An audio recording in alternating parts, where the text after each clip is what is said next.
What's going on, everybody? Welcome back to another episode of the State of the Program series on the Crossover U College Hoops Talk podcast. My name is Kanaye. I'm joined with Josh today. And on this episode of the State of the Program series, we get to talk about the Texas Tech Red Raiders. Really, honestly, kind of out of nowhere year for them where they were able to go on a second weekend run in the NCAA tournament. A really big OT thriller win against Arkansas. Really down-to-the-wire game. It was a fun watch. Obviously, they got back JT Toppin, who a lot of people, including both me and Josh, think could be in the running for the National Player of the Year trophy this season. But as usual, we're going to break down everything this program has lost, what they've added, how I feel about Grant McCasland going into the season, and where they stack up in both the Big 12 nationally and just what the vibes are if you're a Red Raiders fan going into next year. But before we get into that, if you like this podcast or anything else you see on this channel, engage with our videos in any way you can, whether it's liking, subscribing, or just telling other people about us. It really does help with growing what we do here at the Crossover. So let's get into what the Red Raiders lost. It's a lot. That's just the easy way to say it. They've lost a lot of big-time contributors from this past year's team. Yeah, this is painful, and I think it's painful in a way that we haven't really covered yet for any other team, because we've seen pain in like Auburn and Michigan losing large swaths of their main scores. Darren Williams, Kevin Overton, and Federico, they didn't graduate. They didn't get drafted. They just left. They had a great opportunity to stay. They could have been in a great part of this team next year. They left. They went to the portal. They found a new place, and I think that's a huge loss. Yeah, and I mean, you're also losing Chance McMillan, who averaged 14 a game this past year. Elijah Hawkins, around 9 or 10. I forget off the top of my head. But like you mentioned, a lot of these losses, they could have controlled. They could have got guys back. Granted, I do think Darren Williams maybe made the wrong decision of choosing to put his name in the portal. I don't know how the whole situation unfolded. Maybe just felt like he was kind of being pushed out or didn't want to play second fiddle to JT Toppin anymore. Maybe that's what the case was. I think it hurts a lot losing a guy like Darren Williams. I love the skill set he has as a player. Losing Federico, I feel, is almost inexcusable as well. It's tough. You lost a lot, and I just don't know that your replacements for these guys really are up to par with what you had. I know, and I honestly want to give this a 5. If you're losing nearly 30 points per game to guys that you could have kept, that's a red flag. Yeah, no, I think I was also going to go 5 as well. Like you said, it's so hard to ignore losing 30 points per game that you could have kept. Instead, you lost it. Now you got to replace it, which getting into now, I don't love the job that they did in the guys they brought in. Of course, could be proven wrong by their transfers, but in terms of their transfer class, they're bringing in Lawan Watts, who averaged near 14 points per game this past year at Washington State. Donovan Atwell from UNC Greensboro was at 13 points per game this past year. Tyree Bryan from Santa Clara at 10.4. And Josiah Mosley from Villanova, who didn't really play all too much for them. You're also bringing in an unranked freshman, Nolan Groves. None of these guys that I named really bring any semblance of shooting whatsoever. Their numbers at their previous homes were not great, efficiency speaking, from beyond the arc. And there's really just no shooting around JT Toppin whatsoever on this roster. Yeah, I think the only true player that can step up and be that spot shooter is Christian Anderson. He was nearly a 40% from three-point shooter. He didn't really take as many shots as I would have liked, but he can get into that maybe Darren Williams role. But I don't know if that's really reachable for a guy like him. And especially, Right. Once again, losing guys like Darren Williams, Federico, who was a great center, and I don't know how they're going to replace this team. Is not as tall as they used to be. I will say keeping Toppin is a huge deal. Let's not gloss over that fact. You're keeping one of the best players in the game right now and signing him onto a bag of an NIL deal contract, but not being able to pay for anybody else kind of sucks. Like, if you're, no offense, but if your best transfers with Juan Watts, that's also very problematic too. Yeah, I definitely hear you out there. I'm honestly going to go 6. It probably would have been a lot lower had they not been able to keep JT Toppin and Christian Anderson, who I did forget to mention, so thanks for bringing that up. Christian Anderson, I do think, has a chance to make a big leap this year. Granted, I just really don't know how much of a real possibility that is. I do know he had a pretty solid showing in the U19 FIBA World Cup, so definitely good news if you're a Red Raiders fan for just regarding that. I do think what I saw out of his tape there definitely has a big chance to step up and hopefully fill a lot of the scoring void that has been left by the guys who have left the program. But keeping JT Toppin is the main thing. That's huge. That's a guy who could be the National Player of the Year this year. But what you brought in really isn't all too exciting in terms of what anything you could write home about. So I'd probably go 6. Yeah, and I think there really is a concern with, and I mentioned this before, but with the front court. I get it, Toppin will be pretty consistent, but the new center replacing Federico is Luke Bemgoy from VCU. He averaged under 4 a game. I get it, there is potential in a guy like him, but I'm not really too convinced in that opportunity. And the wing scores are a little undersized as well. It's not the worst thing. I feel like there are opportunities in this lineup, but it's not what it should be. You're not surrounding J.D. Toppin with real players, and that's not good. Now, to get into coaching, Graham McCasland, it's a unique scenario here. He's going into what I believe is his 3rd season at Texas Tech.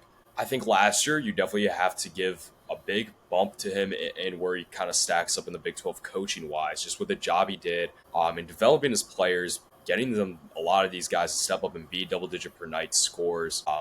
And, the coaching he did and the run in the NCAA tournament was really fun to watch. Definitely a team that, again, kind of came out of nowhere, had some big wins throughout the season. But I just don't really like the job he did in the recruiting tail out of the transfer portal, and I do kind of hold that against him slightly. I'm probably going to go, I think I go 7 here. I kind of like the 7 as well. This has been his best season, so that's good for him. Overall, he hasn't had as notable of a coaching career as any of the guys mentioned before.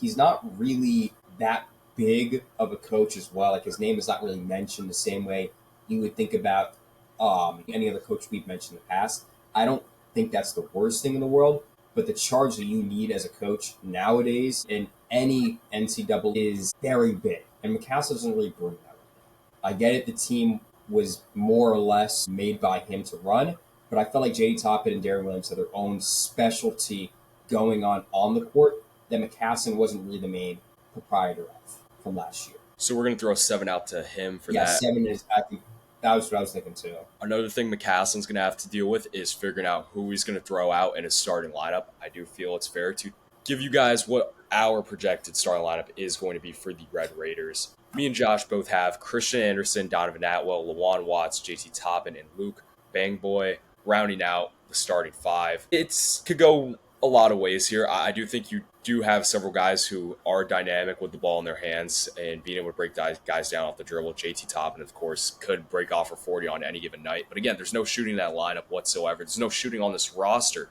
whatsoever. They're going to turn to Christian Anderson, definitely step up in that field. But yeah, definitely not one of the stronger starting 5s out of the teams we've covered on the series so far. Yeah, and there's really no depth in this lineup as well. Right. Outside of that, they really don't bring in any additional players. And while there is still time to bring in red shirts and a few scholarship level players, their impact is not going to be that big of a deal. I get the starting 5 is made to play the 40 minutes, but even then, I just don't really know to think about if there's an injury or if there is a problem with one of the players and they need to be taken off from the lineup. That really concerns me for a squad that is expected to go deep this year. Yeah, most definitely. You need depth in basketball, and they just don't have that on paper right now.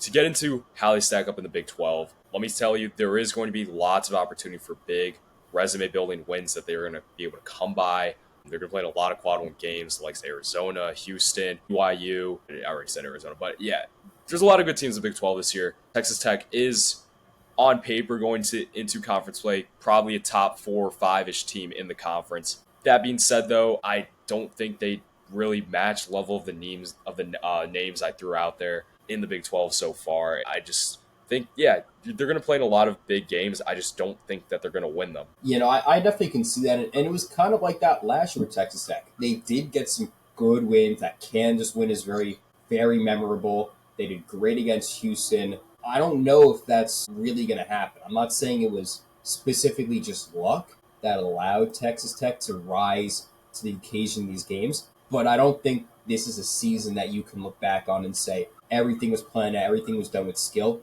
Players rose to the occasion. And while that can happen again, and it's definitely possible with this team, I don't know if it can just work like that, right off the bat. And especially considering this is going to be a harder conference than last year. They will be competitive, but they're not beating Houston. I don't know if they can really compete against an Arizona even. They might be third or fourth fiddle in the conference standings. Yeah, I'm definitely agree with you there. I'm probably going to say 6 here. I kind of want to say 7, actually. I do want to go 7 just because I know they are going to have the opportunity to play in a lot of quad one games. And I do know that we've given the Big 12 good ratings on the other teams that we covered in the series in the Big 12. So I'll go 7 there. Yeah, which would last lead us with vibes. There are mixed reactions here. This is kind of a big year for Texas Tech as a whole. A lot of proving grounds, but a lot of mistakes can happen. I mean, I think if you're a Red Raiders fan, you might be feeling pretty good getting JT Toppin back, but I feel like the success of your seasons could end up being determined by if JT Toppin wins the National Player of the Year or not. Just because I really do not view Texas Tech as one, a national championship contender, nor being able to make it to the Final Four. I don't even know if they can make a second weekend, if I'm being honest. Again, it's JT Toppin. I've told Josh this several times. I could see this end up being similar to what was Luka Garza at Iowa, where little to no team success, but Luka Garza was really, really good and won National Player of the Year. I could see that happening with JT Toppin and Texas Tech this season. I hope that's not the case for the sake of Red Raiders fans and JT Toppin. Of course, I want him to get personal accolades along with team success, but I just don't think that team success is really a true possibility this year if you're Texas Tech. Yeah, and honestly, my ceiling is right back in the Elite Eight, but I don't know if that's going to be a guarantee or even close to a guarantee. The floor is pretty bad. The floor is like the next Villanova. Toppin is the next Eric Dixon, and we're just trying to watch him succeed, but he just can't do it because there's just nobody else that can be at the level that Darren Williams was last year. I kind of want to give vibes a 6. There's just not really the best convincing vibes here, especially when you had so much going on. And keep in mind, most people thought Darren Williams was going to come back to Texas Tech. Right. He chooses not to. He goes to NC State for a bag. Congrats to him. But that's a death knell right there. And that really hurts. Yeah, I'm also going to go 6 just because I don't think you should expect a whole lot in terms of being able to make a Final Four. I will say, though, it is really exciting when you have a potential National Player of the Year at your school and just being able to watch him play. And again, he's a guy who could go off for 40 points on any given night like we just saw this past season. So that's definitely going to be really, really exciting to watch. But I think this is going to take care of everything we had on Texas Tech for this episode of the State of Program series today. As always, it goes a long way if you engage with our videos any way you can. I am really, really excited to see JT Toppin this year. He is one of my favorite players to watch across the sport. Me and Josh are super excited that he is returning. Really great to have big-time players return and come back, play the sport that we love watching so much. But again, that's going to wrap up everything we have for today. Until next episode, we'll see you all next time.